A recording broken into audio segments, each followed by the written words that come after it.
Guys, welcome to the program. My name is Jerry Miller. It's very good to be with you. We're live in Charlottesville, the Commonwealth, the country, and the world on the I Love CVille Network. This, the I Love CVille Show, presented by Ting, Crazy Fast Internet.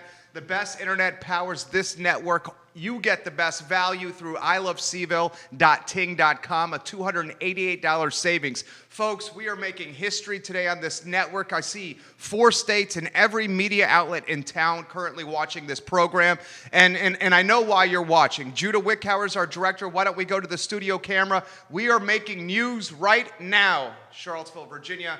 You see this gentleman on screen. I'm out of your way. The show is yours. Carl Brown. Carl Brown.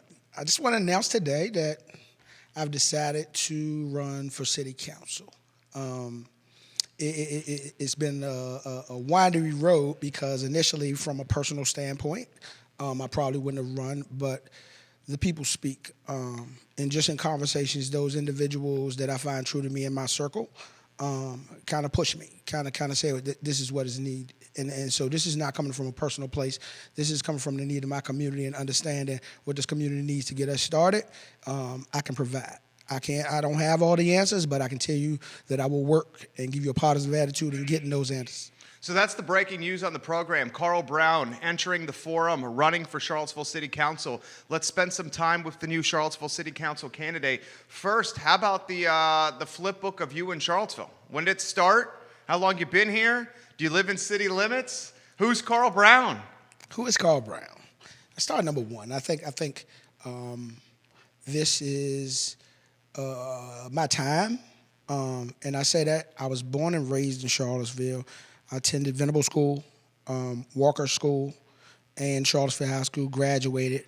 But I think it goes a little deeper than that. And when you talk about my background, my grandfather, and I just drove by his sign, which was affirmation, came to Charlottesville in the 40s and made a way for his family then by, building good relationships and being able to purchase land and give his family an opportunity to prosper in a town that most people felt that a black man or a man of color wouldn't prosper.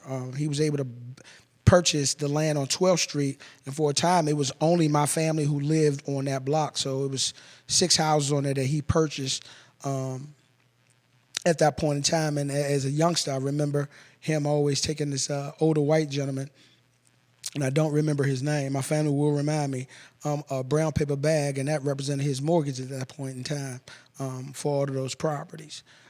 So I grew up with my family on 12th Street. I come from a different part of town. There's a different narrative, and no one narrative speaks for Charlottesville because we all have our own experiences, black, white, or indifferent. From my standpoint, I come from what's called Preston Heights. And so this may be an introduction to a lot of people. Preston Heights? Preston Heights. Okay. What's the parameter of Preston Heights? Preston Heights was separated by the railroad tracks at Boden. Okay. So everything down was the Vinegar Hill area that we hear about most often. Preston Heights was everything going up. So you're talking about the neighborhoods of Forest Street, Henry Avenue, 12th Street. Did it go as far as Rose Hill? And they went that far. There were people that lived that far, but it was those were also blacks in the community who had just purchased homes on their own. Just for a little history, when I go into just productivity, Forest Street area was the area that produced Carter Buford and the whole Buford family, Leroy Moore, the whole Dave. 3 of the 5 Dave Matthews bands came within that one street where they could walk to each other's house and do whatever it is what they were going to do. So that's where that comes from. If you want a little historical view of Forest Street, that's just one area. In that same area right off of Henry was the Wilson family, who were prevalent in sports. Eric Wilson was the first All-American in this town that got noticed when there were... Is that Denzel's uncle or that's father? That's Denzel's father. Father. That's father. But he had a brother, Mark, and he had Ralph. And so it was the Wilson family on that same block, in that same area. And then Miss Buford, who was Carter's mother, kind of nurtured us because she was the park and rec head, and she made sure we were always good in the summertime. So that was a family sect amongst all the people who grew up on 4th Street. And then we go further, we go to the Charlton Avenue area, who had some of the former the Shacklefords, I know the Ivies. I mean, there were a bunch of people that came there who don't. The Harrises. Eddie Harris comes from that area. And then we go to my area, which were the Browns and B. Walkers and the Bryants. And so there's this other dynamic of Charlottesville that doesn't get talked about, and it was called Preston Height. And everybody who's from Preston Height know about the Height. And so we're not the type of people from the Height were taught to work. You're going to get what you're going to get out of this by working. And I'm not saying everybody didn't. I'm talking about my experience. I'm not saying other people didn't work. I'm just saying too often where I come from. I come from the Height. So our teachers, Drury Brown. I live right down the street from Drury Brown, and I'm talking about down the street a minute and run out my house. I could be in his house in 30 seconds. And so I was kind of his Dennis the Menace up until the point where he decided that I was old enough to kind of hear what he was doing and what the impact of me being a black man and representing myself in all the endeavors that I'm going to do. So I had a chance after I went to college to be able to sit with him in his latter years and talk about structure and talk about coordination and organization. I grew up in a time where I used to sneak in my grandfather's church, and it would be him, Drury Brown, R.A. Johnson, Ida Lewis, all of them talking about the community, and they would say, "Get out of here, boy." And I would watch, and I didn't know what was going on. They were organizing. So I come from that.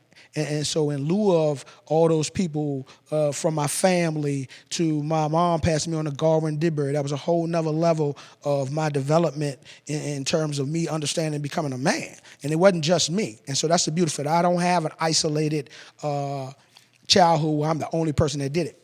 Most of the people around me who wanted to do it did it. And so we all kind of have a similar experience in terms of how we were we are not victims. We never looked at it as victims. Those were barriers that we had to overcome. And I have that kind of attitude. And I don't compete against people. I compete against myself because that's the most important thing. Let me throw this to you. And I want to turn this into a sizzle reel that we can play throughout the week, Judah. So let's mark this time here and start with the question I'm about to ask them. We're going to turn this into a highlight clip. So we'll start with my question here. The breaking news here on the show is that Carl Brown, born and raised in Charlottesville, has decided to enter the forum into the ring, has decided to put his name on the ballot, and Carl Brown will run for Charlottesville City Council. Why did you make this decision now? And the reason I'm going to ask this question to you is, you love this town, you were born and raised in this town. This town is searching for an identity. This town is searching for some healing. This town is searching for a direction to go. This is no easy task. Why have you decided to run for city council? In terms of why, it's about the people. So I consulted with a lot of different people. I know a lot of different people on a lot of different ramps. So I didn't go to one. I went family. I went my colleagues. I went a bunch of different angles. I went to the reentry population I work with. I went to people who look at it. I went to every aspect, and I didn't get a no. And that was the whole thing. And I think if I had gotten one no, I would probably say that's the doubt. So your family said, your support system, the network said, let's do it. And it kind of segues because we plan and God laugh. And I say that in terms of I got my own plans in my head, what I thought it was going to be. Like, I never saw myself in this position. But God's plan is the people will speak. And just off a conversation, it became a conversation that I think one-on-one, people who know me know I wouldn't entertain it because I'm not that kind of dude off of the perception of politics itself. Why? Because politics is a dirty business? Well, politics has so many nuances. It can be viewed as a dirty business, but as we see now, and part of it's a lot of different things because I attended the HBCU, and so Which ones you go to? Norfolk State University. Okay. Spartans represent always, do or die. You got a reporter outside. And so in terms of the office right now, waiting for you. Do you see the reporter? I see the reporter. Yeah. In terms of just that in itself. So Charlottesville, I left Charlottesville and went to the next phase of my life. And part of me getting to that phase, I was kind of prepped by people from Charlottesville who said, you need to be doing this, and went to Norfolk State. And that experience took me to a whole nother level. And so when you hear the HBCU experience, I know people got so many different views about it or what they think it is. But from our standpoint as an HBCU, we are taught that excellence, there is no other thing but excellence. We're here for excellence, and we will go out in this world at some point to do big things. HBCU prepares you for that. And so in terms of competition, there is no competition. When we talk about white and black and all of that, when you go in a room and there's all of you, that's the competition. You now become the competition because you can't use that as an excuse of, well, they gave it to this white. We are all competing to be the best in that realm, which makes all of us better well-rounded because we are now working at high levels. All right, let's roll this to Charlottesville. Charlottesville. Okay. Charlottesville, Virginia here. Let's talk about the platform. Open-ended question. Carl Brown's platform, why folks should vote for Carl Brown. Number one, I was born and raised here, and I probably know more about the ins and outs of Charlottesville than most people, only because of my 53 years I've been here, all but 8 of those years. And coming back was something that kind of burned in me because I had other opportunities, but I feel like I was kind of primed for this. All those teachings, all those individuals who kind of mentored me kind of prepared me for this. And so I think this is my time. Without it being what I was going to initially do, you just never know. But I think this is my time. I think we need to bring some calm and just some leadership that can get things done. And in no way am I saying I'm going to get everything done, but I will bring my maximum effort and a positive attitude every time I come. I understand this is not about me, so I'm not going against anyone. I wish everybody well, and I think everybody's going to bring something good to the table with the youth of Yasmin, with the experience of Juan. I don't know much about Pinkston, but I know he has been prevalent in his community in whatever aspect. I want to get to talk to him and find out what that is. And so win, lose, or draw, we still have these parameters where we have new ideas and we can get to a point where we can work together. This is not me competing against any of them. This is me getting people to get to know me and understand what I bring to the table. And probably my most valuable asset is my ability to lead people. I've done it in this community many times. Many of the successes that we see in individuals, I had a hand in without even having to say I had a hand in, and that's how I work. I don't need to brag and boast about what we do. We need to get the work done and be progressive in what we're trying to achieve in the city to get back on our feet. So we kind of hit the reset button, and I like the reset button because that means we get to start from scratch. Thank you, Kelly Lewis, on the compliment on the haircut. We appreciate that. James Watson says you are a true role model and leader in this community. You legitimately have every media outlet in town watching this announcement. I mean, every single one. Throw this question to you, and you brought this up earlier in the interview. Okay, leadership. This is me talking. This is not you talking. This is me talking. When I'm watching the city council meetings, like everyone in this community, and I see the bickering and the name calling, and I see the arguing, and this is done by the 5 counselors that lead the city in a public forum. From my standpoint, and I'm just the layman, I'm the dumb guy in the city here. From my standpoint, that does not look like leadership to me. How does someone like Carl Brown come in and bring this leadership to the dais?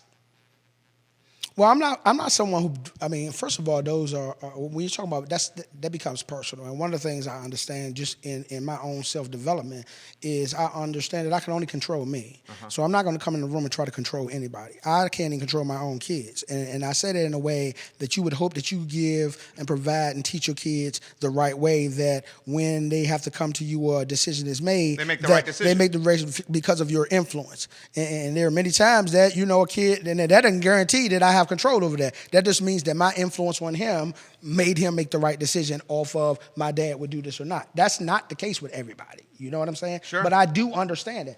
What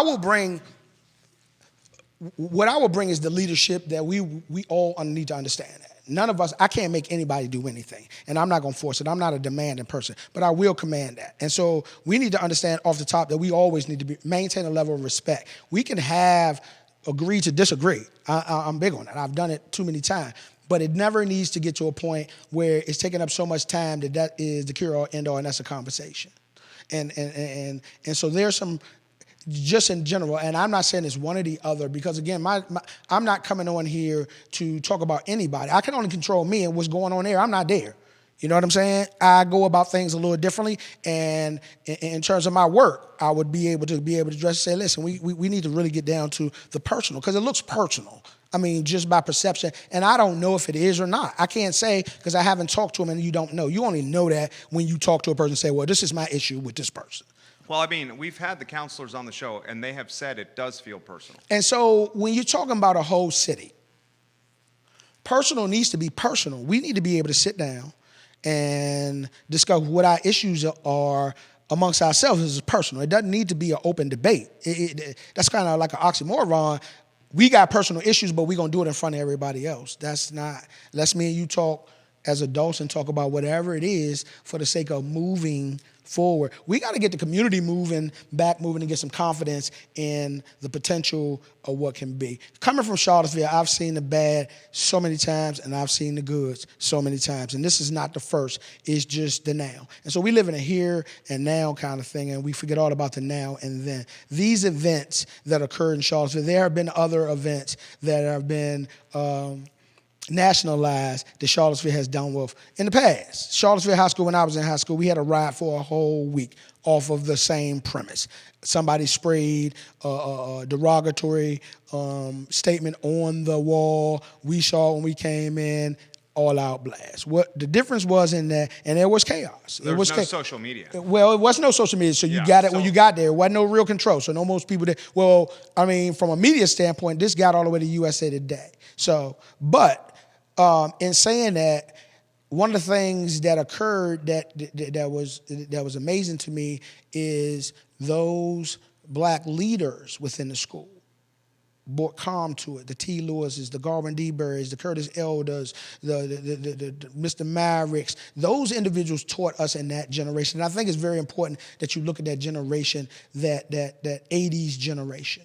That's when Charlottesville High School probably was at its height in terms of everything. Productivity, kids going to school, leaving the community, all of those things, athletics, all of those things. But we also learned leadership. And we learned the hard way. We had to go through a ride to learn it. But I do recall the calm that came with it when those leaders brought us into a gym and said, listen, I understand what y'all saying, but you're not going to do it that way. You're not going to win that. You're going to jail. Now, let me show you. W.T. Lewis is somebody that most people that know me, that's dear to my heart, and he passed. And he taught me, I had like 15 years to spend with him regularly. And he is probably the smartest man I've ever met. And so it's touching because he's not here. But in lieu of him, he taught me so much, how to look at things from different perspectives. You can't look at things from one perspective. You only get one view. Sit back and look at things from every perspective. And so I've learned how to do that. So I'm not coming like I'm just going for the black. I'm going for everybody. We too often we get caught up on that, and we got to understand it's going to take everybody to move. And if everybody eating, then nobody's hungry. You know, but we got to work that so people to understand. And now everybody's not going to get that. But that's going to be the formula we have as a community going to have to work. So people are responding well to Carl Brown's use of the word "we," and I'll give you an example. The dynamic aspect of this show is you, the viewer and the listener, can offer questions and comments in the Facebook section, on Twitter, on Instagram, Snapchat, LinkedIn, wherever you're watching, and I can relay that stuff to Carl Brown. Here's an example. Dan, is it Hairline? Dan Erline. He says, "We is the best word used here. This is a great man for city council." Keith Brown says you look like a freaking model right now. Keith Brown's giving you. And so it's important when you hear some of these people, and I think people think, you'll look. We got questions coming in for you. Okay, well, let me just put this out there. What people don't know is my generation who've gone on, Charlottesville has a different perspective. A lot of the people that I grew up with left Charlottesville. I am the last of the Mohicans. So most of the people I went to school with, most of them are not here. But I still have contact. Well, we're in our 50s now. Guess where they're trying to come back to? To Charlottesville. Charlottesville. Because it's a great place to live. Because that's where they come from. And they want to protect their city. That's what they know. And so what they hear out here, that's a different perspective for them. So they're trying to figure out what's going on because that's not the Charlottesville that I know. And it's not to say that Charlottesville is open to everybody if you want to be a part of Charlottesville. And for anybody that want to come in here and think you're going to make it your own, you're wrong. I don't care what color you are. You can't just look at it from one angle because there are a lot of little nuances about Charlottesville. Now, once you get to learn those nuances, you'll find out relationships are going to be your best asset in Charlottesville. Let's talk about what you just brought up. Have you considered the magnitude of this decision? I mean, the murder of George Floyd is still fresh. August 12, 2017 is still fresh. We're still You are a leader. You are born and raised. You are a black man. You are connected, and you're trying to make a difference. Have you considered the magnitude of this decision from like a historical impact? You know, he's talking about history, man. I'm not even going to look at history until, history ain't history until I've done what I've done. I haven't done anything but say I'm going to run. You know what I'm saying? So when you talk about history, the mere fact that, and I'm being honest with this, the mere fact just because I'm saying I'm running for this election right now and it's history, it's kind of insult to me because I haven't done anything. So in terms of pressure, we just going off of perception. I'm not coming up. It's a reflection of Charlottesville's history. Well, Charlottesville history, listen, Yeah. and so Charlottesville history, we are to the point that we don't want to repeat it. If we want to leave it right where it is, where if the last thing we're going to talk about, and you said it, the highlights of Charlottesville right now are reflected on the George Floyd's murder. Listen, let me hit you on this. I don't have to go to George Floyd to look at the murder. I got a young man that I was very close to recently get murdered on First Street. I don't need to go to George Floyd, and he won't murdered by the police. And this is not, I connect with this community. So that hurts. I'm more concerned about people running around here killing people I know for no reason. And now I'm not downplaying the police because that's a whole nother issue. And I'll ask about that. But I want to get down and dirty to Charlottesville. I know people from Charlottesville grew up with just dying in the streets, and ain't no justification for that. I got a problem with that because that's my Charlottesville. George Floyd, they doing what they do for him, and I'm not disrespecting that. This goes on. It just adds on. But I'm more concerned about my people getting killed directly. The significance of my statement was more to do with this. We're in this community that we call Charlottesville, that we pride ourselves, or better yet, a better phrase is, we want it to be diverse. We want it to be diverse. But when we look at elected leadership in Charlottesville has some commonalities. And this is me talking, not you. And you know what those commonalities for elected leadership? Of course you do, because you follow it just as closely as I do. They're all white and old. Okay? You look at the history of elected officials that have served on the dais in Charlottesville, Virginia, and they have commonalities of being white people who are old. From my standpoint, having someone that's born and raised in this community, someone that can offer a completely different perspective, is refreshing and invigorating. And I appreciate that, but in terms of that, listen, when you talk about when you talk about what it's been, we don't have to go into, whatever. If you continue to do what you've always done, then you're going to continue to get what you've always gotten. So you just described it. Up until this point, and that's not just Charlottesville, but what we see, and that goes back to the HBCU. If you look, when I look out this whole scope and why I'm doing this and that, there's me, but you got to understand those connections with the HBCU. That's another whole family. You understand? That's what we taught. HBCUs, I don't care which one it is. You can. Did Fitzgerald Barnes go to Norfolk State? Who? Fitzgerald Barnes. Fitzgerald Barnes went to Virginia State. Oh, Virginia State. Yeah. Okay, I'm a big fan of Fitz Yeah. Barnes. The whole point is we family, so we want each other to excel. So when I look out into the world and I see Kamala Harris and they giving Howard love, and I sort of look at Warnock and they doing what they doing, it's our time. You are told at some point, and I don't want to make, and again, that's one of those experiences, unless you've done it, you don't know. But when I talk about HBCUs, and when you're there and the grind that you're going to put in and what you're working for, it's our time. And so I went some years ago, and now this is my time. I need to be that leader because I got people, most of the kids I know around here go to HBCUs. They want examples. They may need to come back later on and do what I'm doing after, of which, you know what I'm saying? I just want people to know I'm different, and I'm not trying to be your traditional. I'm trying to get things done. I'm a born leader. I know the scopes of Charlottesville.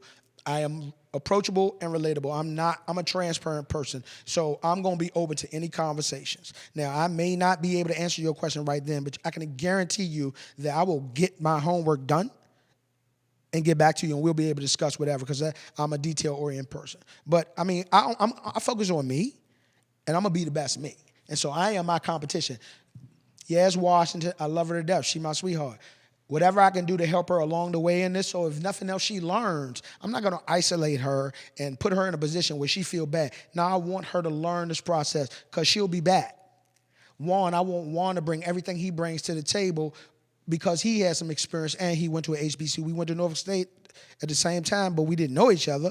I didn't know that. So I want you and Juan were at Norfolk State together? Yeah, he went to Norfolk State. I think he was a little older than I was. Okay. And Brian, I don't know much about Brian, but I'm not going to get on here with whatever. Listen, he brings something to the table. So everything collectively we can use. I don't want to be like, oh, well, I got it, and you're going to do mine. I need all of that. We're going to need every piece. We're going to need everybody. It's almost, and I'm a team sports guy, and then maybe that's what makes it different.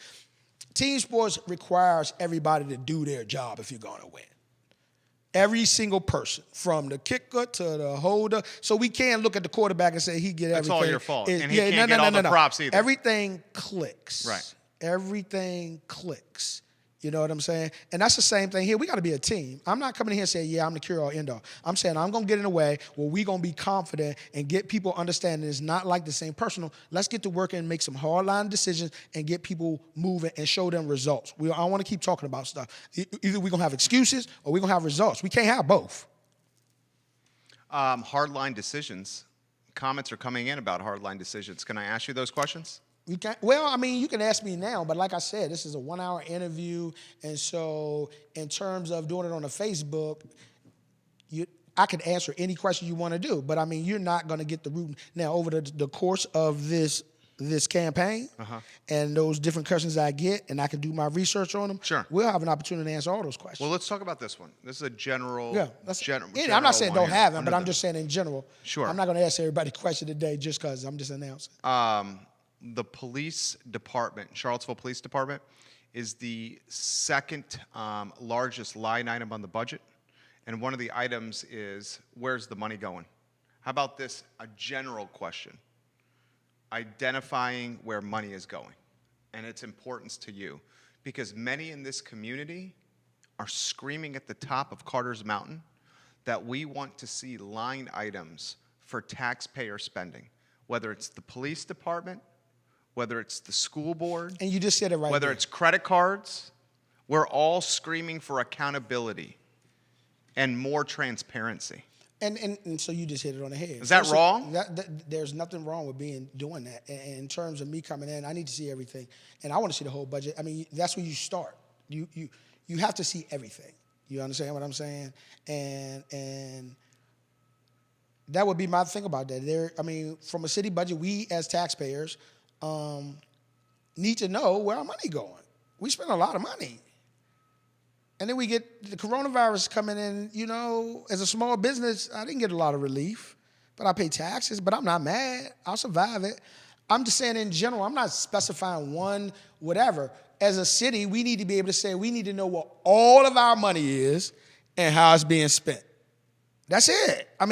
That's a starting point. And I'm not saying they're not, regardless of how you spend, I'm not justifying saying right, wrong, or indifferent. I'm not saying that to say you're wrong or you should. All I'm saying is let's see what we're spending so we can be a little more cost effective in how we spend. Or look at it. Maybe what you're doing is, or whoever, and I'm not, again, specifying one or the other, whether it's school, whoever, maybe what we're doing, we can be more efficient with it. And that's what it's about, cost efficiency.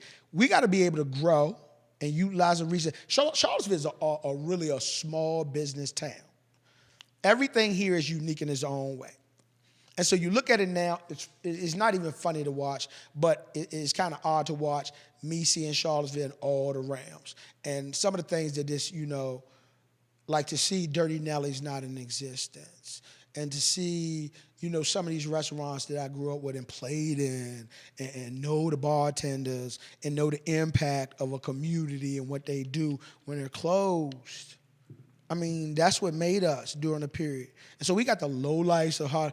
Listen, there was a time when Charlottesville was the hotbed of music in the country. in the country, not, oh, they just, when Dave and them were doing what they were doing, you wouldn't believe how many musicians were in this town doing other stuff and got an opportunity. I got friends that got a chance to go on tour with Dave and them just off of some local stuff. The town was booming. And a lot of that was because of our local feel and our small business feel. It wasn't something that you could go to another city and get. Vanessa Parkhill says it's always good to know where the money goes. I agree, Vanessa Parkhill. More comments coming in for support for you. I want to emphasize this. We know the influence we have here at I Love CVille. We reached over 250,000 people last year. That's more than any media outlet in town, and it's not even close, folks.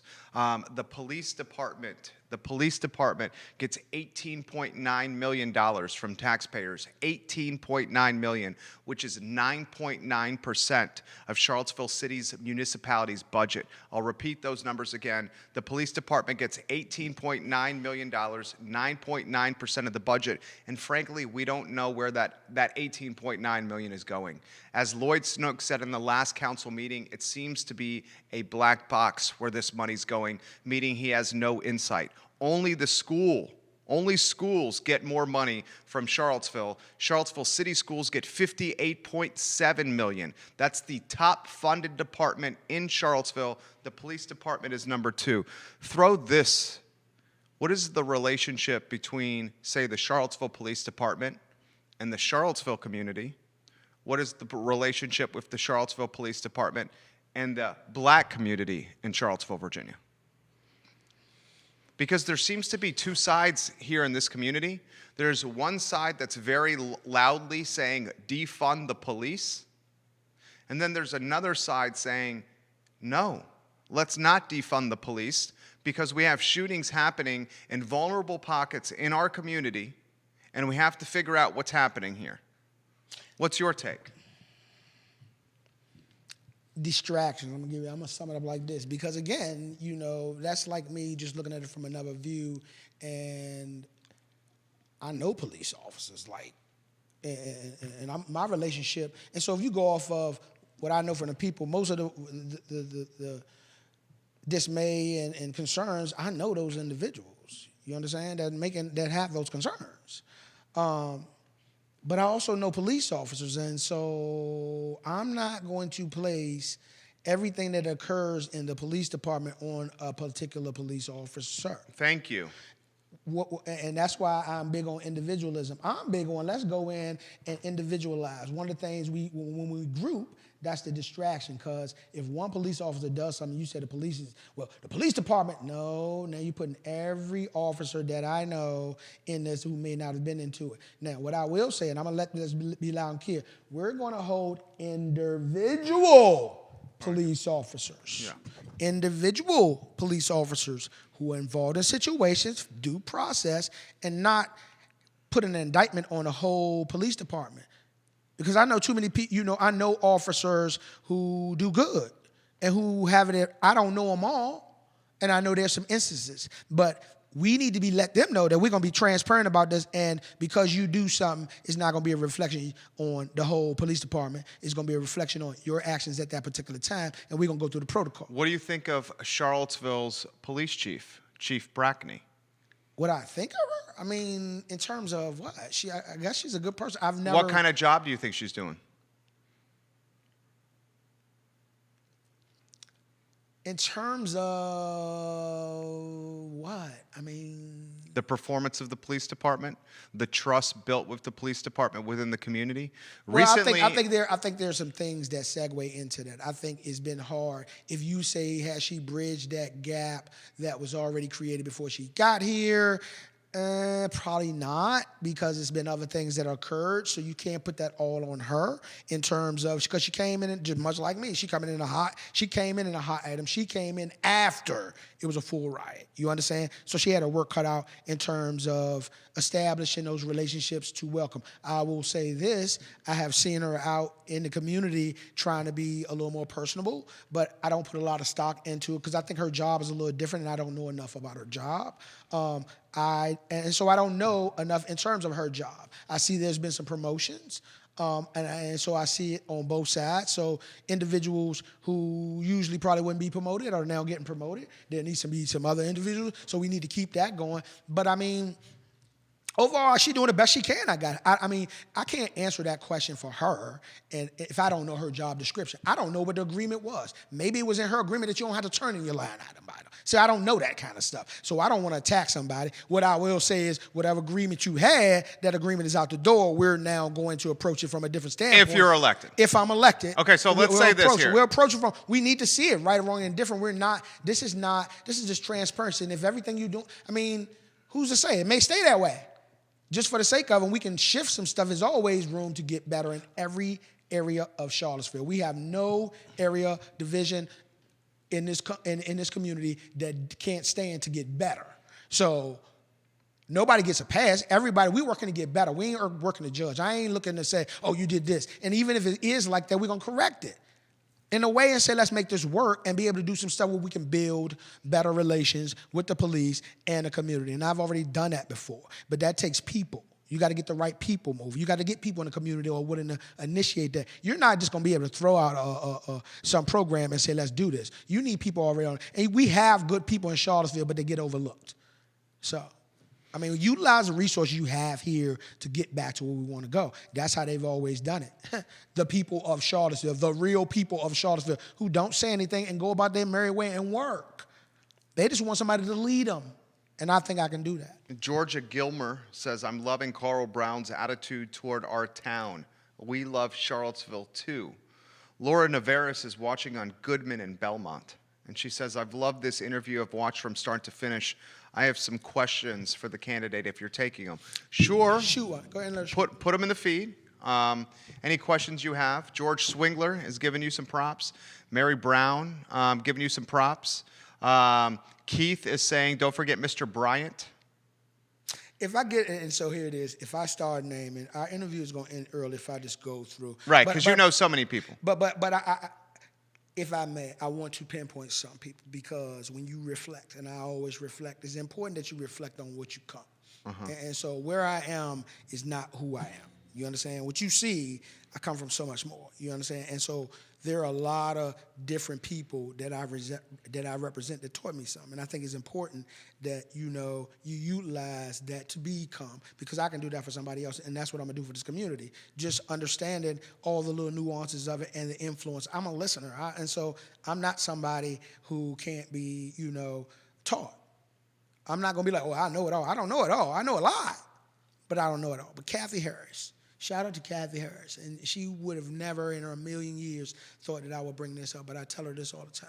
When I was in the 7th grade. 7th grade where? 7th grade at Walker Elementary. 7th grade at Walker Elementary. Walker Middle School. Walker Middle is upper elementary now. I had Miss Kathy Harris, and anybody who's ever had her already know you're going to work. There's no ifs, ands, or buts about it. I ain't trying to hear it. So I was in her class, and her class was, that class I was in, I think, was like an advanced class. And so it was only like a couple of us in there that were black. Why'd you say it like that? Because back in those days, you know, it kind of separated you. That wasn't no secret. If you were in a class and I walked in the class and there ain't but a couple of black kids in there, then you're in upper class. You don't know that, but it's treated like that. You knew it. Well, I didn't know it at the time. I just knew I was in her class. Now, you look back on it, it was an upper class, but it's all good. Most of the classes were like that. You knew if you were in the upper class or not, just by the dynamics of the room. You know what I'm saying? You just know that. But in her class, I took it as, I'm just going to do what I do and all of that. And I did a report, and I thought I did a great job on this report. It was about dogs, so I did dog species and took my time and broke it down and sent it to her, and I turned it in. And she said, come here. She said, I know you think this is good, but you can do better. So I want you to take this back and do better.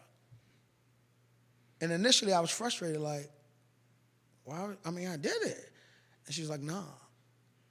You need to understand going forward, it's not just important to be good.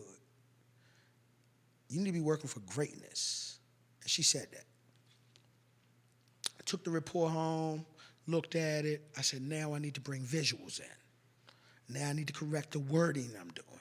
Now I need to put it in book form. And I did that. You know, I took that challenge and turned it in.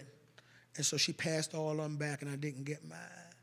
And she took it, and she said, I want to show you an example of when you really put time and understand your greatness in front of the class. And she highlighted you. And she highlighted what I had done after she had known that. And I never forgot that. And from that point on, sports, academics, I always took that. And I still tell her that. And Garwin DeBerry never gave me jack. And I could be Garwin DeBerry was the legendary football coach at Charlottesville. And he had them all. And he never gave me jack. But I'll tell you what he did do. At that time, I wasn't ready. And too often do we try to get ready. We want opportunities, but we got to get ready. You understand what I'm saying? Sure. I got a job interview, but I got to get ready. Nah. I want to be the starting quarterback of the football team, but I can't throw a 15-yard slant. Well, it ain't even that. You want to be the starting quarterback, but you haven't gone to workouts. Can't read the playbook. None of that. Yeah. So that means you got to get ready. Sure. I didn't get a get ready. You're going to play when you are ready. It's a difference. Be ready. Okay. On that note, I'm going to be Garwin DeBerry. Why are you ready for city council? It's my time. Why? Why is it my time? My experiences, the time of which it is, and the very essence of what they need is leadership. And so Kevin Higgins is watching. How do you repair an obvious fractured relationship on the dais? You know what's crazy? Okay, I follow this so closely. You follow it closely. A lot of folks, they can't even see past the bickering to get to the meat of the bones, like the policy and the decision-making and the actual substance they're doing. They can't see past the bickering to the actual pop, the proof of performance that's happening. How do you bridge a fractured relationship that seems to have been fractured for some time now on the dais? We've had 5 city managers. Who have we had? We've had Maurice, we've had Mike Murphy, we've had Dr. Richardson, we've had John Blair, and now we have Chip. 5 city managers, all within Nakia Walker's 4-year term. All right, again, here it is again. Choices. Nakia didn't vote herself in. That's true. Lloyd didn't vote himself in. True. Heather didn't vote herself in. Agreed. Michael Payne didn't vote himself in. Touche. And Suna didn't vote herself in. Cena didn't either. They ran for positions. And the people of this community voted for them. So in terms of asking me as one individual with one vote, how do I change that? In terms from my position right now, I'm running a campaign to show what I bring to the table. So I can't get caught up on them because they already established they're there. They are already the council. Now, just in conversations, there are some issues within their council. I'm not on that council. Now, if you're asking me personally if I could have won it, first of all, that's what I do. So first of all, we want to find out the individuals, because I've spoken to all, I know all, and so I'm not knocking anybody. You know, is when you, as a coach, it's my responsibility. I'm always responsible as a coach for at least 5 different personalities to do one thing. You understand? And you got to know all those personalities. I don't know all those personalities. Now, I'm sure if I came in from a consultant standpoint and sat with them off the record, that we would be able to get into the meat and potatoes of what's really going on and be able to move forward and how we do it forward. I didn't come on to that, so I'm not that. You don't get the consultant. I am now a candidate, so in terms of how do I fix that, I now come out the press box. This is how I'm looking at it. From a team standpoint, I'm in the press box. The field is on, I'm still part of the Charlottesville team, but I'm in the press box. I'm doing some other things. I'm looking at coverages and all that, reporting to somebody else. But you got coaches, and you got assistant coaches, and you got a bunch of players, right? And we're trying to win as a team, as Charlottesville, as a team, right? But there's some disconnects. We keep coming up short. You know, we're not getting the wins. You know what I'm saying? And I'm on the box and I'm saying, well, we need to look at this. Let's run off tackle, but we going outside. And so we get stagnated. And so my voice, though is impactful, ain't on the sidelines. You understand? And so I use this terminology because there have been instances where I've had to come out the press box because I've asked what to do, and my value is better with the individuals to get everybody to understand what we're doing. So at the end of the day, whether you like me or not, or you like whoever giving you that, when we go perform, we're gonna win. By just doing your job, and you do your job, and you do your job, and you do your job. And it was my job to get everybody to understand, and I'm going to do this. So I'm going to prepare us for the next phase, for the next game. I got to do that on the field. And so that's where I'm at. I'm just coming back to the field and making my impact. Am I the head coach? No. But I may have that eye to say, guess what, they're getting ready to blitz us right now. Call it off. What'd your wife say? What was the advice your wife said?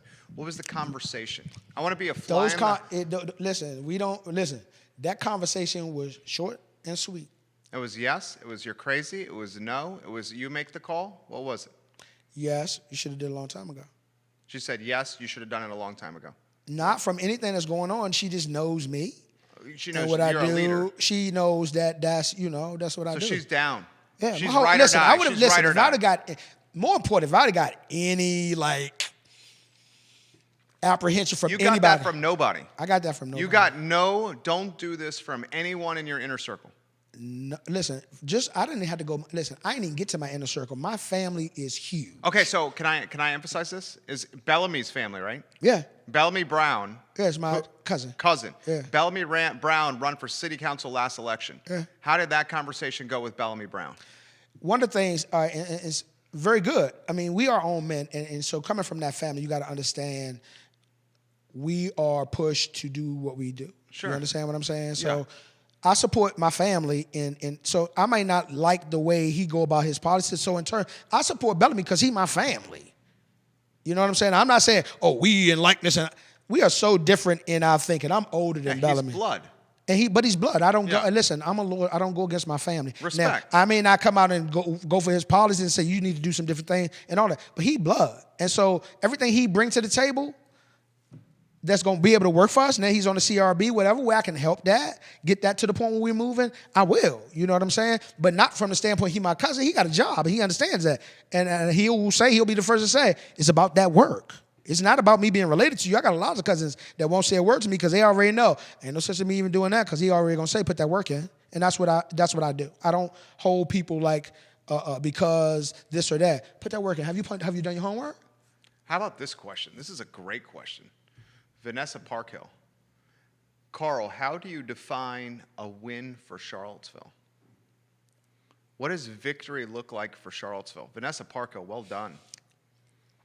This man's used to winning. And listen, victory looks like us getting to the election, and so it's obvious the with this election coming up, it's obvious the council that's there now possibly may not be the council that's there when I get there. Well, that's 100% true. There's two new spots coming open. I don't take anything to chance, because let me let you understand something. I just told you I can only control me, and I can get out here and do all of this I want to. But at the end of the day, and I think just like this, at the end of the day, when a person goes to vote, that's between them. That's just like when a person go to God. Yeah. That's between them. True. So they can say, I love them, but say, for the sake of, I want this person. So I just... Regardless, there will be at bare minimum, one new person on council. For those that are unaware, there's 5 spots on council. There's 2 spots that are coming up for grabs, Mayor Nakia Walker's spot and Councilor Heather Hill's spot. Mayor Nakia Walker has said she will run again as an independent. Carl Brown is running as a Democrat. Brian Pinkston is running as a Democrat. Juan Diego Wade is running as a Democrat. 2 spots are open. Mayor Walker's running for re-election again. If she wins, that means 1 spot will be filled. If she does not win, that means we have 2 new faces. Well, sometimes it doesn't take but one, when you're talking about chemistry, it don't take but one little piece to move, and it changes the whole dynamic. See, for a man and across the table from me, I have to unpack that statement. Because for a man across the table from you, that statement is a loaded statement. And I think that statement means if one piece comes off the dais... I don't care what piece is going... Listen, because whatever piece... All right, so you got a piece right now. It is what it is. Because I think that's the issue. And you know I think that's the issue. Yeah, you're entitled to that. I would never take that from you. But again, you're a little more enthralled in this than I am. You understand? Fair. And so fair. you have a different viewpoint. You have a different objective. I spend 4 to 5 hours on this every day. Listen, you do this every day. This is Yeah. what you do every day. I'm Yeah. not spending my time every day doing this because I got other things I got to do as well. Understood. Now, I'm abreast to certain things, but I don't indulge because that's the distraction again. And so if our conversation is about, well, this is that and that other, that means we ain't moving. Oh, that's fair. We need to get to a point where city council is approving stuff, and that's all you hear about. You only hear about one person, no person. City council approved this, and we moving forward with this. City council has put this together and working to do this. And the bottom line is that's 100% what I want. Economic development at the end of the day, I don't care how you do. You got to be involved, and you got to know it. And I know that. Then let's turn this into a sizzle reel here, Judah. Can you mark this time down here? I'm going to ask him this question on economic development because I think this could be potentially critically important to your campaign for you to win. It's economic development. Because that's the bottom line. Listen, first of all, my number one responsibility is to understand as a city official, my job is to make sure we growing and spending our money the right way so we stay productive. Now, in saying that, people say, oh, we already do that. No. Here go the trick. We got to be all inclusive. Okay, so let me set the stage here for this sizzle reel, Judah. It's going to start with my question here in a matter of moments, sir. Yaz Washington is running on a primarily equity within education campaign. Juan Diego Wade is coming from the school board where he spent over a decade. Brian Pinkston, I want to get some more perspective into Brian Pinkston's platform and to the items that are important to him. There's yet to be a candidate. Mayor Nakia Walker is certainly not doing this. There is yet to be a candidate that says priority number one is the resuscitation and rehabilitation of the Charlottesville economy. And this is coming from my perspective. When the restaurants and the music venues and the vineyards and the breweries and the hospitality and the wedding venues, when those aren't running at full tilt, at full force, there's a hell of a lot of jobs that are missing from this community. And often those jobs are the jobs that create the diversity from a black, white, Puerto Rican, Haitian standpoint in Charlottesville and Central Virginia. So if those jobs go away, my fear of this town turning into a white, rich playground becomes even more of a reality. And that scares the effing shit out of me. Well, I'm going to say that. That scares the shit out of me. I get you on We need to get those jobs back. Here it is again. Listen, exactly. Well, we got to get those jobs back. You can't have one without the other. Now, here it is.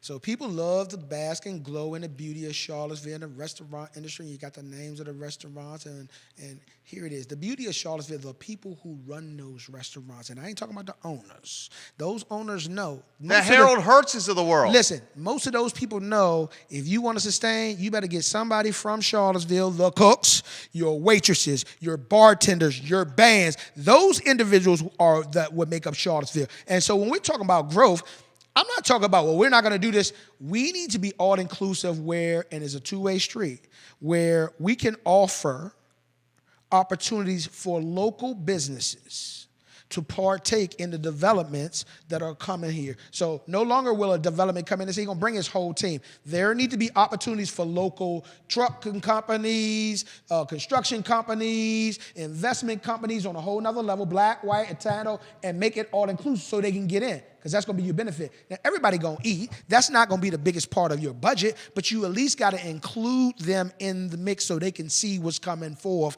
and not just kind of say, well, we're going to do this and then bring your own team in and the city and the community don't see it. One of the things I have a problem with, we spend way too much money out of our community. We spend the money on consultants, $600,000, and that's out of our community. What result we get? And then you go back and do it again. What result we get? Every time we got to do something, we got to go ask somebody else. Listen, don't nobody you go ask know more about Charlottesville than I do. And I've said that many, many times. And you get and so that's the other part. Just from my standpoint, I'll tell you, I've been in this community for a long time on both sides. One of my biggest issues is the powers that be in government tend to take people who are doing things in Charlottesville not so seriously. You understand what that? That's out the door. And if that's your position, you probably need to be looking for another job. Because you don't have that much power. And I think we got a lot of people within house, in our city government, who skate and kind of do what they've always done. And that's the number one thing. If you do that, It's like getting on ice. So I always use an analogy. It's always stairs. It's never an elevator. I don't get on elevators. I don't care how long I don't do it. You know why? Because if nothing else, if I do all that, I put that work in to get to where I'm trying to go. I could get on the elevator anytime and it could stop, and I have to go all the way back down or up, or maybe never even get out of it. Then I got to start from scratch. And so taking elevators is just like taking shortcuts. Somebody file a report, somebody file a grievance, that don't get tucked. You understand? Somebody file a report, somebody file a grievance, that don't just get minimized. Like, you file them all.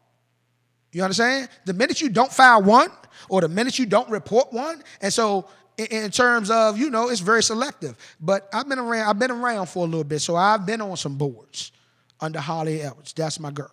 Me and Holly were very close, very close. And so when she was on the board, she would appoint me to different boards just to look it out. So I got a good insight into a lot of the boards. Like, why is our Park and Rec now doing more for the black community? And why don't we have more African Americans on that in that office that know the community? I'll just throw this to you here. Let's go, Judah, the show is hopping right now. Why do we not have more African Americans in positions of leadership anywhere in the city? Right, and so now that goes right back. And so I don't, listen. Why are the people in leadership in the city white, retired, and old? Listen, here it is right here.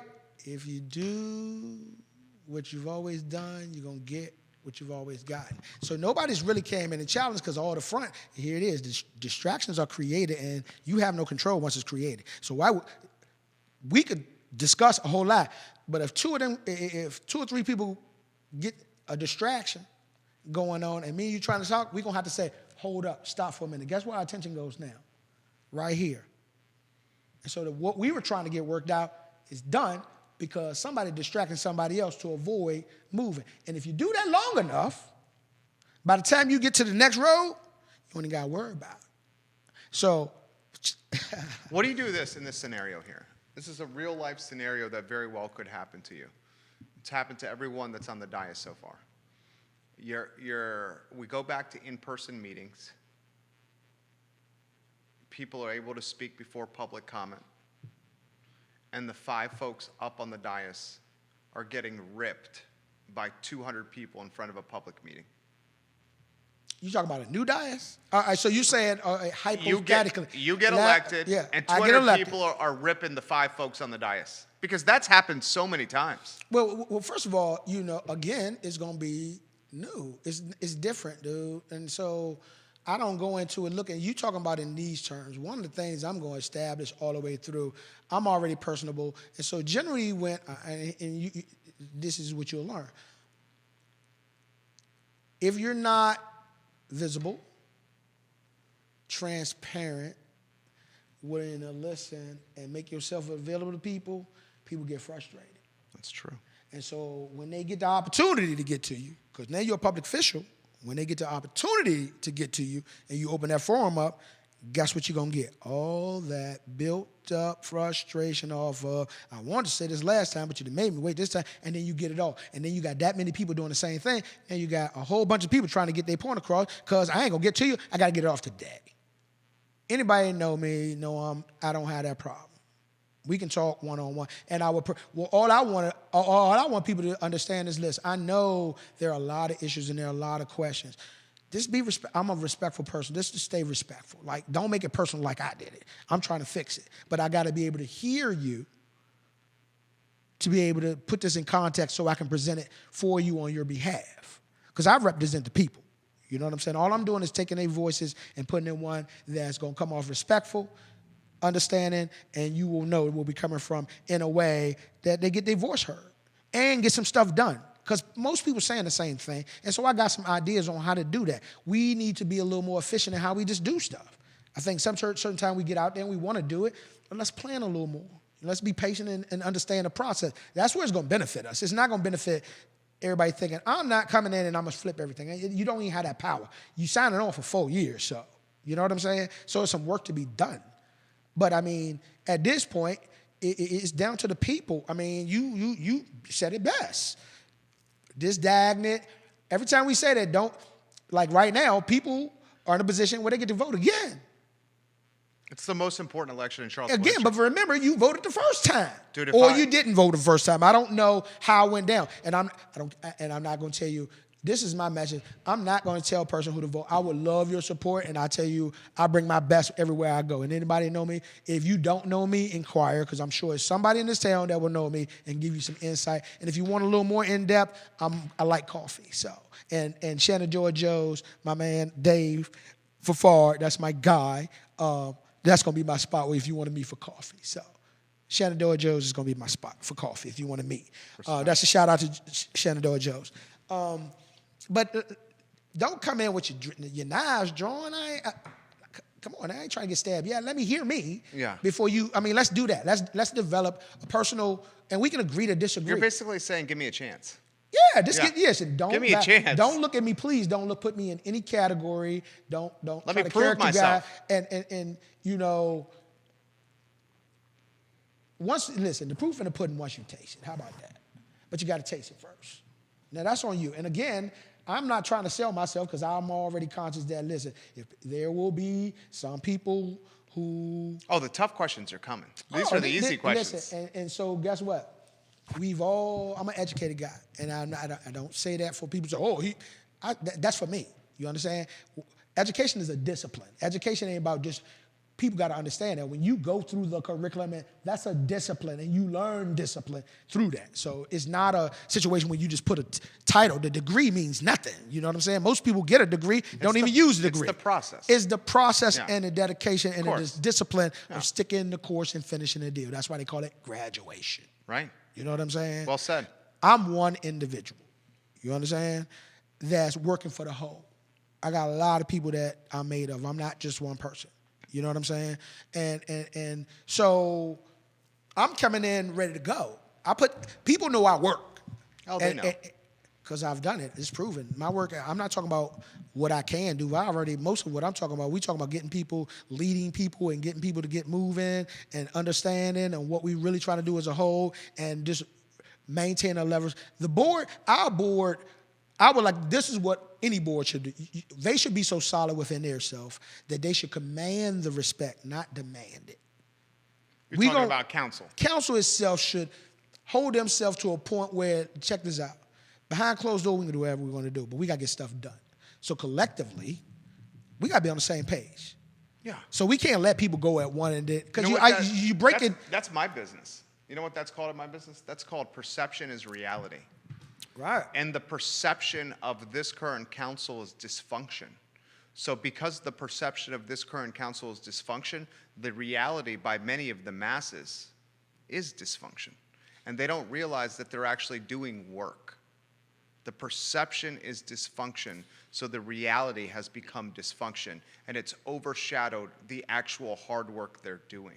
Exactly. Because listen, and see when I talk about distractions, we're talking about little stuff.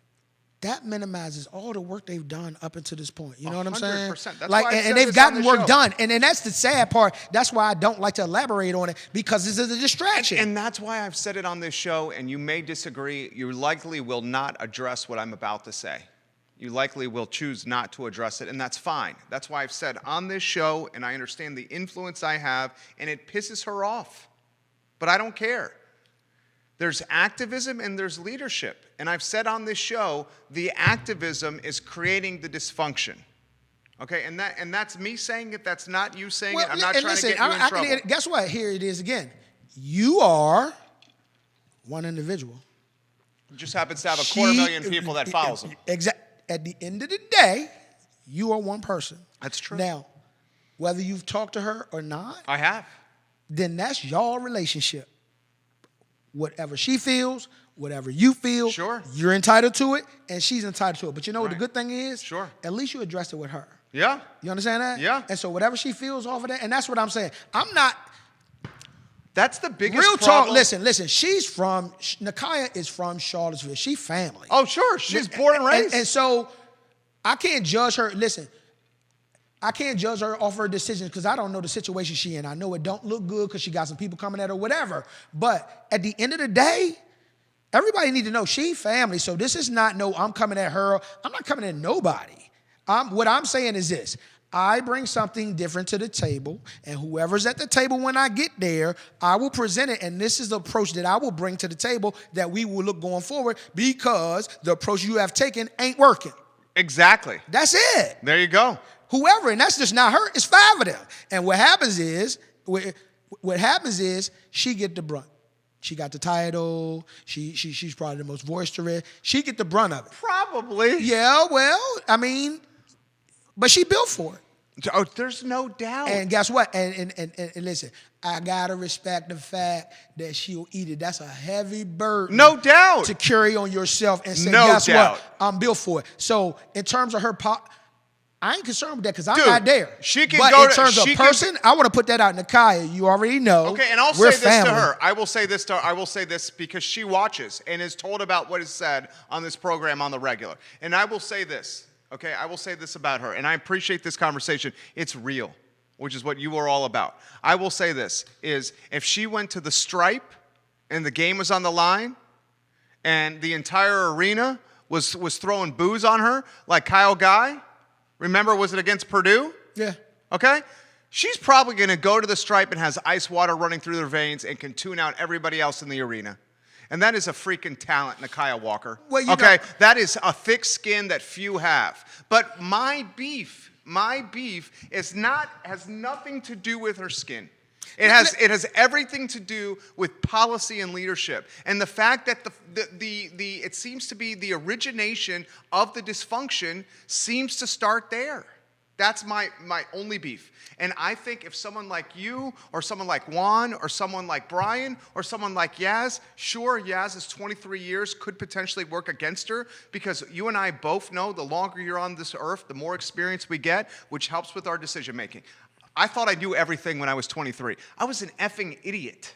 I was stupid. I'm stupid now at 39. I thought I knew everything at 43. Right. I'm stupid now at 39 and I know it, right? That's what I'm saying. So maybe her youth works against her. But you and Juan and maybe Brian, perhaps you guys are the North Stars or the consistency that we need there. Right. And it's a two-way street now. It's both ways. I mean, because everybody need to know that when we come in, all right, so I'm going to put once the election, when the smoke clears, whoever it is, when the smoke clear, regardless, what it is now is not going to be, regardless.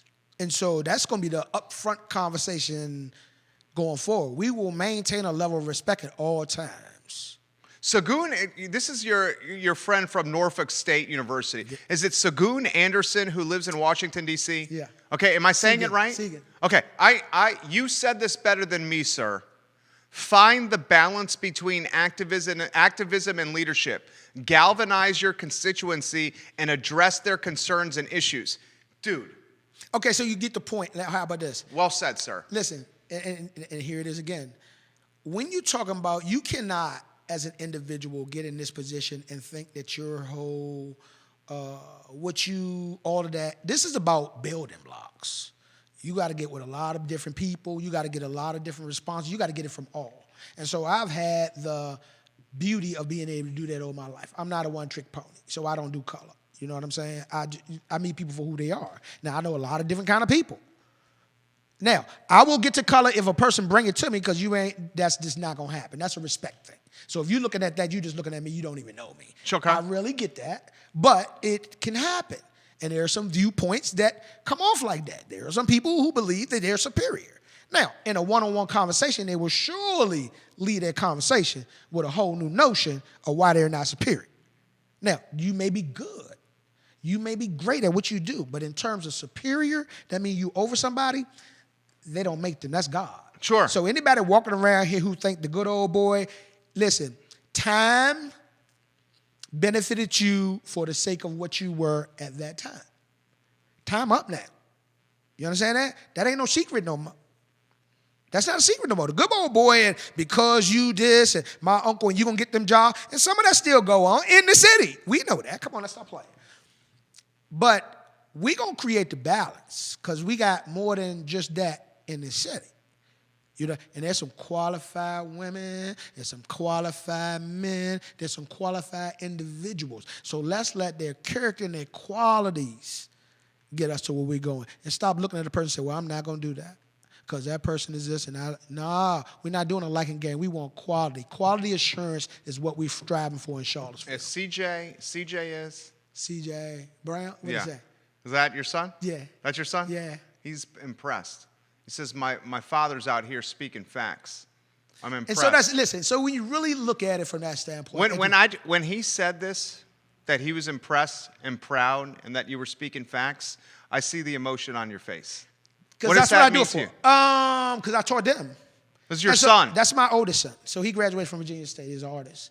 And then I have a younger son. And so in terms of my motivation, have nothing to do with all of this. My motivation, and I just said this, my motivation is the understanding that we came from here. They understand their history, and they understand the expectation of being a quality individual and not putting yourself in a box and allowing color and all of to do that and grind, because the cream always rises to the top.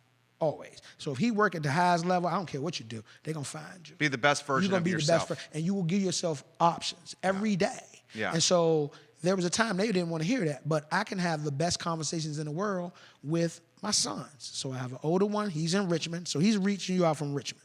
And then I got a younger one. The first thing he said is, all right, let's go to Maryland and get my suit made because I'm your right-hand man. That's my son.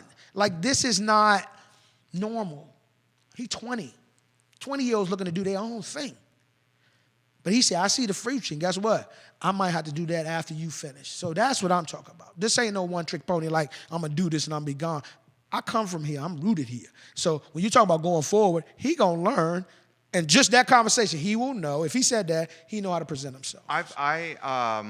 So much I want to cover. I'm mindful of your time here. This is one of the best interviews we've done. I don't really have time. I mean, I'm free if you free. Okay, so let's do this. Let's spend about 5 or 10 more minutes here. You still have every media outlet here watching you. And so you can give my number. NBC 29 just said, please have Carl, literally Matt Tauheim, NBC 29 says, please have him reach out to us to get him on air. I would say, please reach out to Carl. NBC 29. He's on Facebook. He responds well to Facebook Messenger. Well, you can.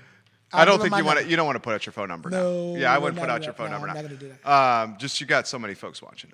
But we do confirm, for those that are watching, we do confirm he lives in Charlottesville city limits. Multiple people have asked that. You do live in Charlottesville city limits. Elizabeth Avenue. Elizabeth Avenue. So what's the timeline? What happens now? Well, today was it, and then after this is go mode. Yeah. So I'm waiting to. Today's the announcement, and then what do you do now? Well, I'm waiting to get to. I got to drop all my papers and get my signatures on the bank account. And so at this point, Sorry, go ahead. Maybe I'll do a follow-up with you and just allow people to be able to, if you want to donate, and give you all that information. In about 72 hours, I have it. They're doing appointments now to turn my stuff in, so I got to make an appointment. But so you're getting signatures now? I've already started signatures. I just turn. How many do you have to get? Is it 250? 125? Okay, 125. 125. He's going to have a website up? Yeah, and so all of that's coming. So I want to do this first, and so once I do this, I'll do a follow-up with you and let you know all the information, and then we go mode, and I'm open to speak. Why'd you run as a Democrat? Your cousin Bellamy ran as an independent. Mayor Nakia Walker ran as an independent. This is a Democratic town. Again, I'm an individual, dude. Right, I know that. I don't, what he do, sure. What she do, sure. I don't got nothing to do with that, dude. I control me. Why'd you run as a Dem? Well, again, I went to a HBCU, and so from a family standpoint, we watch in the context of the country just like everybody else, and I'm looking. Kamala Harris is a HBCU now. She's vice president. Warnock in a tough race, he's vice president. Bland through all what she was doing, and Deborah Abrams. That kind of strength that they bring is what is in all of us. And in my community, I don't think they've really seen it. And so it's my turn. And so I just bring that leadership. I'm not going to be boisterous and all of that, but I'm going to lead, and I'm going to be able to deal with hard questions and stuff like that because of what I come from. This is easy, dude. You attended HBCU long enough. You'll understand what I'm talking about because it ain't you don't get the out of white, black. We all the same, and we all try to achieve greatness. So the competition and how hard you go there, when you get in the world, that's easy. And everybody will tell you, the experience you get at a HBCU going into the other world, because you already go in knowing you got to be better than everybody else. This is a challenging question I'm going to ask you. and it's not tied to specifics, budget, or any topical items in Charlottesville, because I want to give the candidate time to do his homework and his research, which he deserves. This is a broad question. Broad questions. Okay. So, and I don't have this answer, and I haven't seen this done well locally. Perhaps I'm missing it. How do you balance leadership for Charlottesville as a community in totality? Mm-hmm. I'm talking everybody. Mm-hmm. How do you balance that leadership with taking a population of folks and African Americans who have been dealt so many wrongs and trying to figure out those rights? Okay. Because one of the challenges I'm seeing, and I'm talking in general terms here, I'm not trying to make this about individuals. One of the challenges I'm seeing is, with current leadership, is the balance with Charlottesville as a whole, everyone, and then fixing the wrongs of the past and bridging social justices and social wrongs. That is not being done in the most harmonious way possible, which is perhaps why we have some of the issues we have. In terms of what I bring, I mean, I see that, and you asking how you do that. Number one, you got to bring those tables. Listen, when people feel that they're included, now they're engaged. And so you can get the real answers from a bunch of different people. Okay. Up until this point, I feel like there's one voice or two voices that speak for everybody, and you never can do that because I got a whole bunch of conversations that they don't even touch, just over. But you give those people an opportunity to speak for themselves. You understand? I don't, and one of the things I'm gonna do, people are gonna say about, so when you're talking about the African American community, one of the things I'm gonna do is have a forum with those individuals, because perception is everything. We would like to think that there are all of these people. Listen, people in Charlottesville have great skills, but they have to navigate what skills where they can use those skills. You understand? So the rat race of trying to get through all of this to get to that is way too great, because there's some games at play. You might not get in on a contract. You might not be able to get this job. It's just too much play going on. You know what I'm saying? For whatever reason, within the city, when people can meet quality people face to face and get to know them, and I present them, what I will have the ability to do is introduce people to people who've never met and give you a good perspective of what I'm talking about, and it don't come from me. I'm a suit and tie guy. Now I can dress it down. So coming from me is going to sound sweet. But let me give it to you from somebody who has really done it. Somebody who has been incarcerated, try to come out, live a good life, do the right thing, start a business, how hard it is for me to get a contract, because... Is that you? No, that's not me. I've never been incarcerated. Not to say, but I just have never been incarcerated. But I had examples of those examples of the people. Do I have those examples? Tons. And the problem is they have to go other places to get those opportunities. Why do they have to go other places to get those opportunities? If Charlottesville wants to develop and grow, which we do, because those two things go hand in hand, you're going to have to understand that you're going to have to utilize the resources within your community to keep our money in our community. What do I mean? We need to train. My motto is not just give people. I want to position people where we can train in those entities that we know are getting built. Fiber optic. We building buildings. Guess what? Everybody going to need fiber optic technicians to come in and line those. I got a guy that trains in that and looking for people to do that and they're interested. They got to know there's a market for it before they do it. So we can get a commitment from the people who are building to say, we have these that we're going to do locally, which is going to save them on a hotel, it's going to save them on the food they're paying, and it's going to save them on the travel. You pay them a little more, you still coming out good, and you're getting the job done, and the money stay in the community so that person can pay their bill, and now they seeing some prospering. You understand? Sure. Now, if you're going to build, and you're going to bring somebody from California and let them bombard the neighborhood and stay up in our hotel and do the job, and then y'all gone, nah, we're not doing that no more. And I'm not saying we're not going to build and develop. What I'm going to say is we're going to be all inclusion. We have Hispanic and Latino community. I live in a very diverse community where we got a little bit of everything. We got some old, we got some young, we got some What's white. the neighborhood called? I think they call it Woodlands, but Okay. it's the Woodlands. I live over by CHS Okay. at Elizabeth. So we diverse in a lot of different ways. And it is. But I have guys in my neighborhood that that get it on every day. They get up and I watch them prep their team and all of that. And I'm saying, no, where y'all going today? Well, we got to go over the mountain. Why? These people live in your community. Give them an opportunity to work on some of your stuff, and you cut a lot down, and you keeping your money in your community. And that's what we need to be doing. If we can spend within, that money goes right back. It's not like you spending out, because guess where they're going to spend their money? In our rents, in whatever their mortgage, our grocery stores, it stays within. We can't send our money, keep sending our money out of the community, and we need to be attracting other people to bring their money to our community so we can bring more money and partner just like that. That's what you're looking to do. It sounds like your platform is pro small business first before anything. No, criminal justice reform before anything. Criminal justice reform before anything? Criminal justice reform before anything. I think that is going to help us. What does that mean? Less population in jails? Less population in jails, more vocational trainings for those individuals who've been incarcerated as opposed to all the other things. Rehabilitation as opposed to incarceration. Support and resource as opposed to that. So if an individual, because most individuals, and just have the other discussions, better relationship with the police in a controlled substance where they don't have to run up on them one-on-one. Yeah. Where they can have a alliance or understanding that this ain't it and get a better understanding of all of that. You understand? Sure. And help the police department. There are a lot of different ways that we can do what we're doing in this community in a different kind of way. And I'm not saying, well, we're not going to do that no more. No, I'm saying is, look at what we got. You got this. You have this. You have this. You do this. This your population. Now, if I take one of those, let me just say, if I take one of those, well, you here, you here, you here, you here, you here. Those are 4 different places they got to go. And on paper, it look good. Well, you got to go here to that person covering ground, don't have a car, you're going to miss them. Put it in one spot.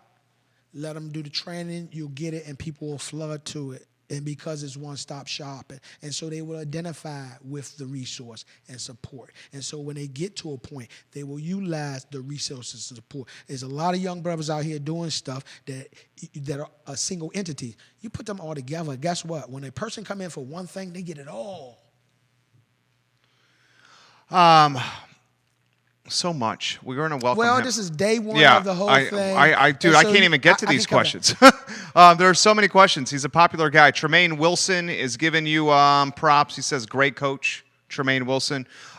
Just some of the people that are supporting you: Margaret Matthews, Kent Trent, David Bridges, Jason Thraves. And we can't even acknowledge all these people because there's so many. Scroggins, Michelle, Thomas Logan, Tim Smithers is watching. We have Belmont, North Downtown, Greenbrier, Nashville, Asheville, Charlotte, folks in South Florida watching, our friends in Las Vegas, folks in Maryland. We have every media outlet in town watching the program right now. All right, why don't we close with this, and we'll close this into a sizzle reel here, and we'll get this into a concise answer. This will be the why vote for Carl Brown question again. Before I do that, I want to thank Judah Wickower for putting this show together. We went a little extra long, Judah. I know that's extra work for you, sir. I'm very grateful. A couple things I want to get out of our chest. To Carl's point, Oprah Winfrey said this. Oprah Winfrey, yes, that Oprah. She said, everybody wants to be seen, heard, and understood. Oprah Winfrey. Everybody wants to be seen, heard, and understood. That's what we want. That's the essence of being human. Perhaps some of the conflict we have on council is we have individuals who want to be seen, heard, and understood, and folks aren't listening to learn. They're listening to talk. I'll get out of here on Carl Brown, though. Mr. Brown, with so many people watching you here, you're running for Charlottesville City Council. Well, I mean, that comes with the territory, you know what I'm saying? Those are the people that are going to be voting. So, why is Carl Brown running for council? It's my time. My experience, all that I've been through, coming from Charlottesville, and just to get to this point, all my experiences with all I've done is just my time. You know what I'm saying? It's not something that again, the people spoke. The people around me spoke. And so you got to answer the bell. It gets to a point where you got to answer the bell and stop, it's time to play. So it's game time. And so just off of that, I know those voices, and so I can make those voices louder without them becoming chaotic, where they can construct them and understand, where people will get a good understanding of what we're trying to achieve across the board. Now, we got a lot of work to do. I mean, this is the early phase. And even after that, we got work to do, but I'm built for that. My experiences put me in this position where it's my time. And so though a lot of people may not know me, those who do know me will say the same thing. And that's why I'm running. My people say it's your time. You need to do this. And so though many people run for Charlottesville, nobody has been from Charlottesville, born and raised, can give you all the historical proportions of what you want to know and what you don't know. But I was primed for this.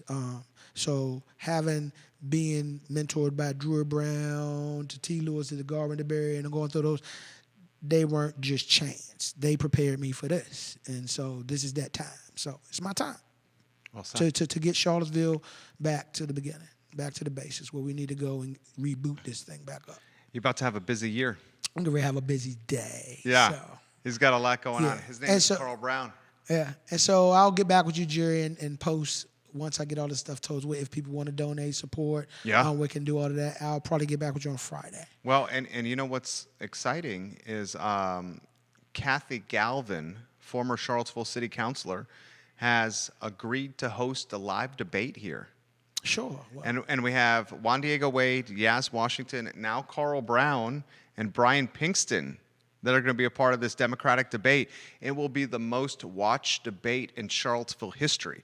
The current most watched debate in Charlottesville history is the debate that the I Love CVille Network hosted in 2019 between Michael Payne and Lloyd Snook.